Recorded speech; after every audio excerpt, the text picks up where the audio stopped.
Les plantes pour suspension et jardinière vous offriront une floraison abondante et discontinue jusqu'au gelée si vous savez les entretenir.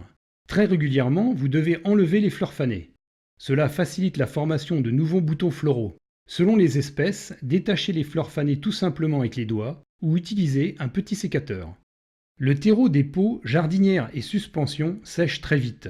Vous devez arroser souvent, tous les jours pendant les fortes chaleurs de l'été. Utilisez un petit arrosoir à bec fin, plus pratique et moins lourd pour arroser en hauteur. Remplissez 3 fois de suite pour bien humecter le terreau, en attendant à chaque fois que l'eau en surplus cesse de s'écouler. Si vous avez manqué un arrosage et que le terreau est très sec, vous pouvez immerger totalement la jardinière ou la suspension dans une grande bassine d'eau jusqu'à ce qu'il n'y ait plus de bulles d'air qui remontent en surface. Une fois par semaine, ajoutez dans l'eau d'arrosage un engrais liquide spécifique aux plantes fleuries annuelles.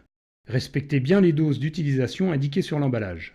Cette opération hebdomadaire peut être remplacée par l'apport d'engrais à libération lente, vendu le plus souvent sous forme de petits bouchons à introduire dans le terreau. Enfin, pour que les plantes gardent un bel aspect pendant plusieurs mois, vous devez les rajeunir régulièrement. Une fois par mois, supprimez environ une branche sur 4, les plus longues et les plus anciennes, en les coupant à 15 cm de leur base.